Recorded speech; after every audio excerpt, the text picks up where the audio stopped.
Hi there, it's Cindy Pope here at the Cool Tools Studio. I have a fun, inexpensive project showing you how to make 3-part hoop earrings out of EZ960. So here are the products we're going to use today to create various hoop earrings. I'm going to be using EZ960 clay. I'm going to use water and oil. I have a snake roller. I have a 5mm precision punch. I have the Princeton tiny detail brush.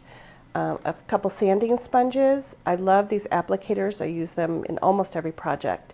For my hoop earrings, I use different metals. So I wanted to point out that Cool Tools has these really great silver, a little heavier than most, ear wires. And you can get copper balls, gold-filled balls, or silver balls. And I like to match, when I use bronze or copper, I like to match them with the earrings. And this matches the bronze of Aureus really well. I have a new hoop template that I've created to create this project. Little teeny tiny tweezers, an extruder. I'm going to show you how little they weigh so you can see what an inexpensive project this is. I have a rolling pin, and then I use tiles and a silicone roller, and this is my rolling surface of choice. I feel like it gives you a really nice smooth surface. So the earrings we're going to be doing today are all EZ960, so I wanted to show you how much they weigh. These are 3.3 grams with the ear wire. So that's a really fun, easy, inexpensive project with silver. Okay, so now we're going to start with EZ960 clay. I'm going to condition it a little bit, but it is really pretty darn conditioned coming out of the package. And it doesn't dry as quick as some silver clays, but I do want to keep it in my palm until I'm ready to put it in the extruder. When I use an extruder, I always oil the inside a little bit. I think it moves a little smoother.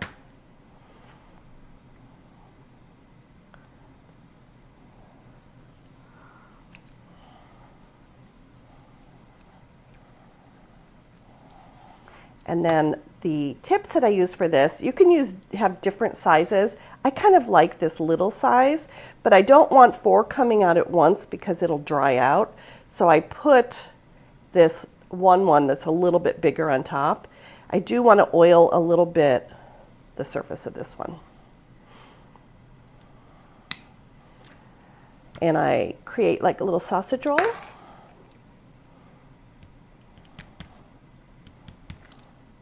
I'm going to put it in here.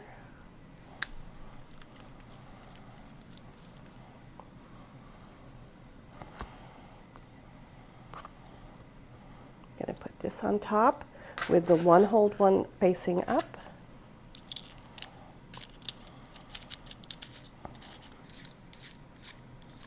Another thing I do is I put my finger over the hole and I tighten it up to pressurize the clay inside there and make sure it's all nicely compressed. And then if you are not using it for a while, you can put it in a dish with a wet paper towel or something to keep it hydrated. And it'll hydrate a really long time if you keep it in a moist environment. So what I'm going to do is I am going to put this on top of the tile so it's going to be easy to move. And I'm doing 3 different sizes, and what I'm going to do is I'm going to do this one with the little at the top and the bigger at the bottom.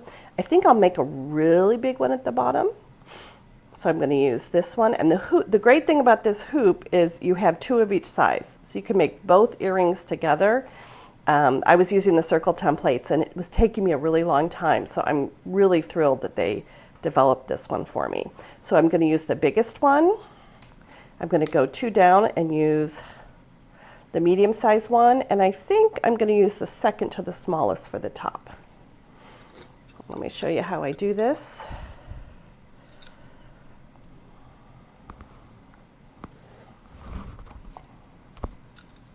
Okay, we're going to start to extrude out.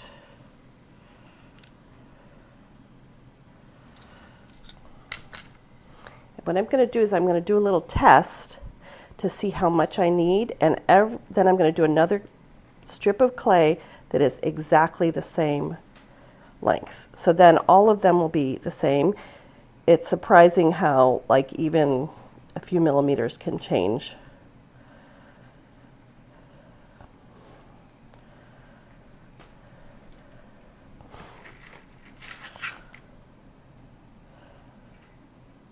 And I'm going to cut on the top one, I'm going to cut it really close to the center. So I want to keep this rehydrated, so I'm going to put it in saran wrap.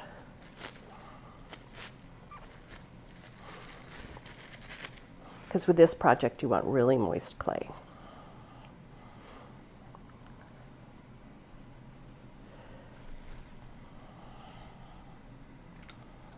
So I'm going to do another one that is exactly the same.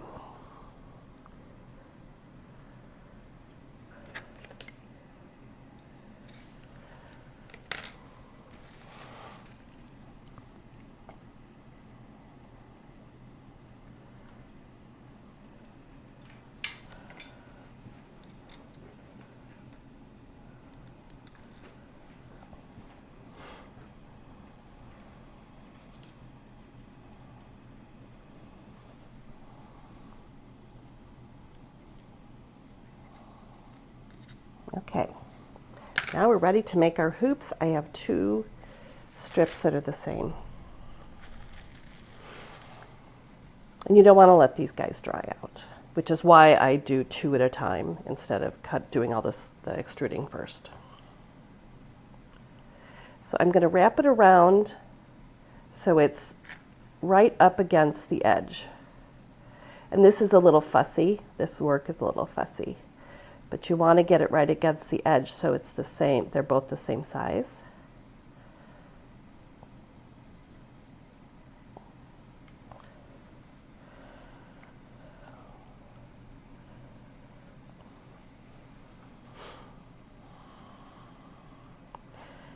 And with the other ones, I'll just show you one of them. I won't show you both. The tweezers are really nice if you have a hard time getting them kind of nudged up. I love these really sharp pointed tweezers.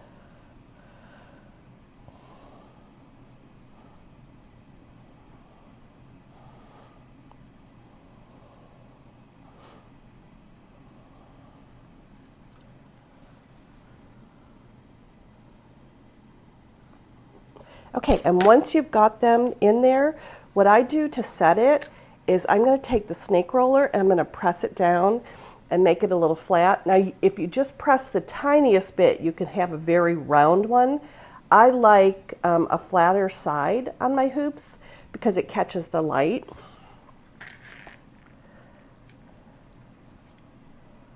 And I made hoop earrings when I was doing fabricating.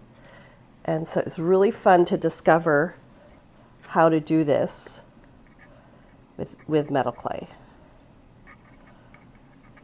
I made many, many, many hoop earrings in investigating for this video.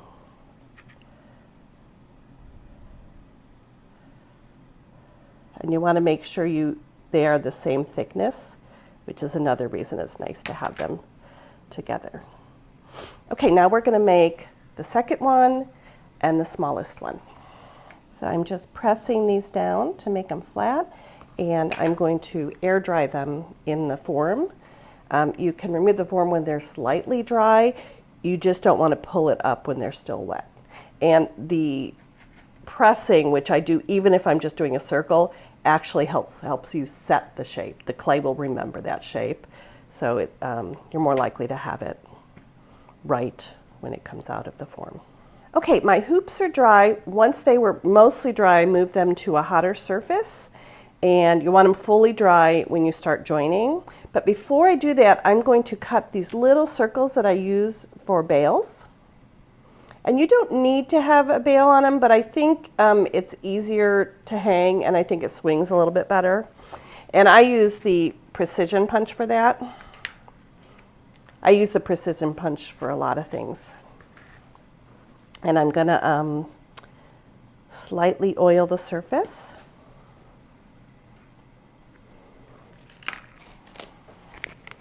And I keep my leftover EZ960 in my package.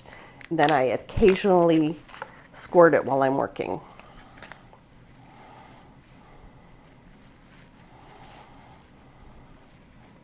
Just to keep it hydrated. I don't feel like this dries out like PMC3 and used to dry out really, really fast, and you had to cover it every second. So this is a much less, it doesn't dry quite as quickly and seriously as PMC did.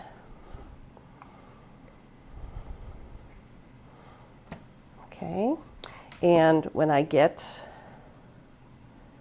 my pieces rolled, I never cut on this. Well, I do, and then I regret it because you can mar this really beautiful surface, and this surface created a nice smooth clay. So I'm just going to put it over here, and then I'm going to cut 2 5mm circles. You could use 6mm also, and actually I'll cut 3 just in case I make a mistake.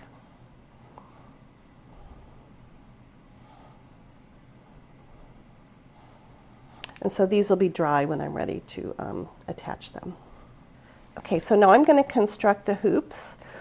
What you need to do is the small one and the big one can be joined together, but the center one can't be joined together because we're going to hoop the other ones. We're going to connect them in there.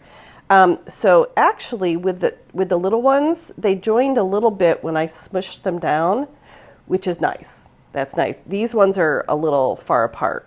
So let's start with and refine and make sure that we have a nice closure on the little one. And I'm going to use some slip / dirty water / clay.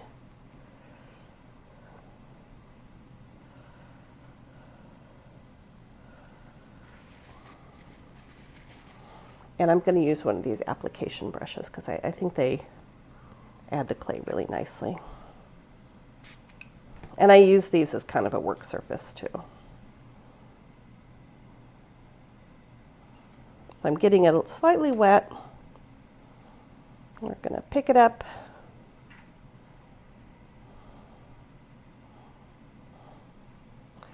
And just reinforce where that little one has already joined. And this is really almost like full-on clay. I feel like EZ960 joins really nicely.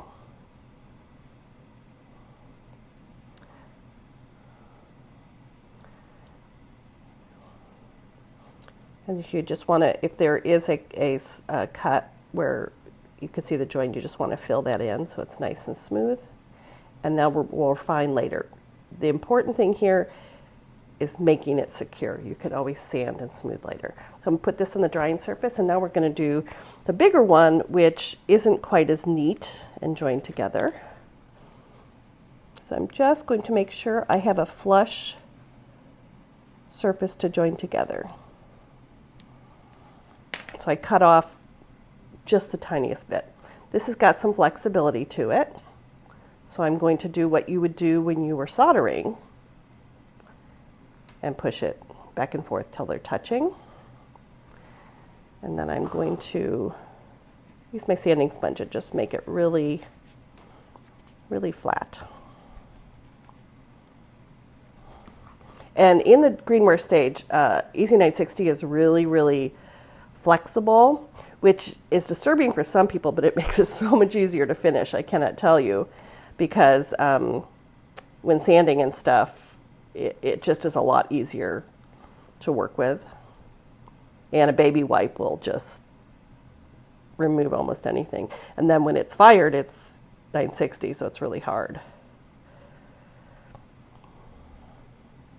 So what I'm doing is, in this case, I'm putting clay in between. And now we're going to smush it together.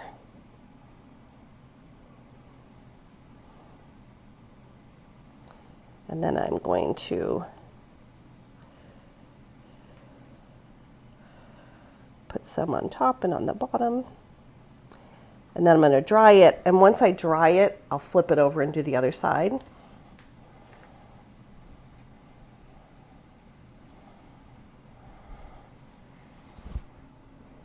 So we're going to do the tops and the bottoms, and then I'll show you how to join the middle.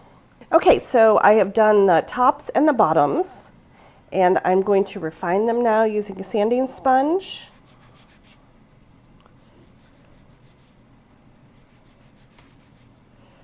And I can see the mark here, so I'm going to actually have to reinforce. And refining is making it look good. Reinforcing isn't making it strong, whenever you hear me use that nomenclature. And this clay sands really, really nicely.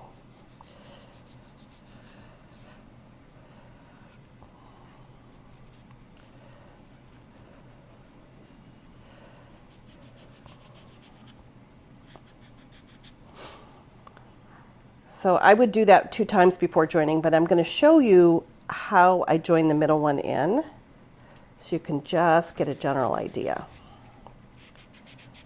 And I'm also going to put the little bail on this. And you want to make sure it's smooth. Sometimes where you add clay, it looks a little pointed. So you just want to make sure it looks as round as you can make it.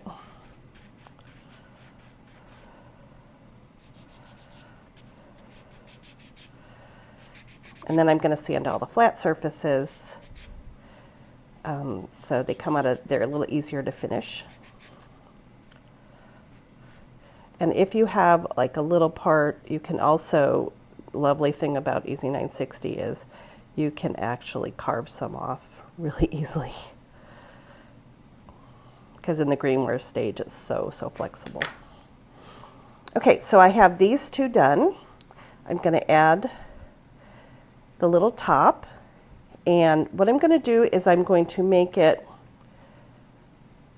halfway over the top circle, and then I'm going to dry it and reinforce it and then drill the whole last thing. My holes are always drilled at the very end.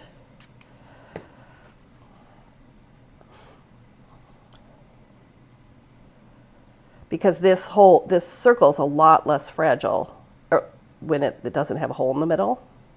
And when I used to do these, I used to do the holes when I made them, and they just were so much harder to join. So where I'm going to put this, if I can find it, is I'm going to put this where the join is. This is going to reinforce the join. It's like putting a ball on a join will also reinforce it. So I'm just putting wet slip, and then I've got this in water, so I'm rehydrating it. And EZ960 joins really, really well. So I'm going to put it on there, and I'm going to press a little bit. Maybe use my brush to make sure there's a little clay on the sides. And I'm going to push it up a tiny bit more so I have enough room to put a hole. And then we're going to put it on the drying surface while I'm doing the join for this one. So this one, I am going to go back and reinforce that. So normally I wouldn't join until I reinforce, but you don't want to watch me reinforce a couple of times. So this one is separate. So I'm going to loop it in. And then I'm on a candle warmer, so this is dried enough just in 30 seconds to put it on. And then I'm going to loop this one in. And then I'm going to join.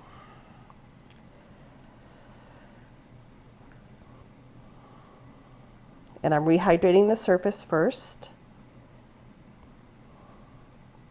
And if you can create it so the top and bottom are joined ahead of time and only this one is open, kudos to you.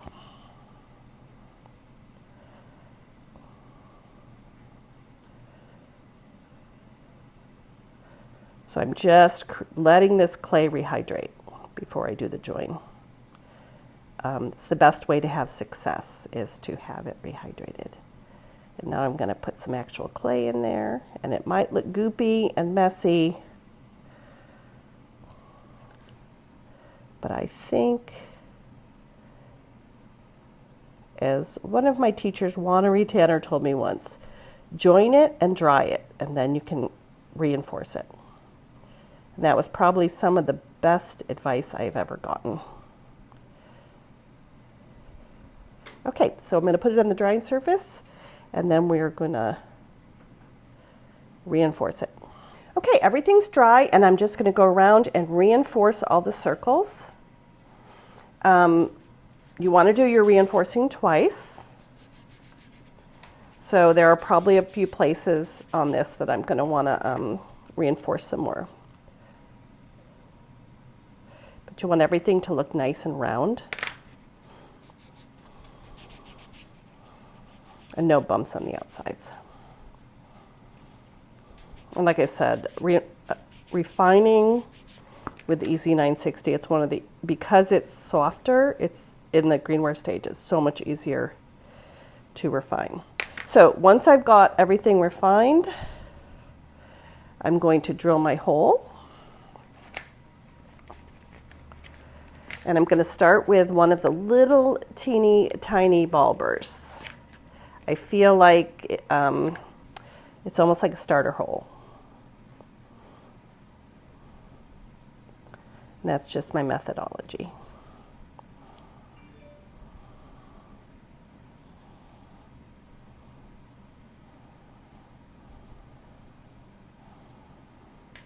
And then I move up until it gets too big that I think it's not safe, that the edge will crack. Again, because of the flexibility of this clay, it's not gonna, it doesn't crack like that.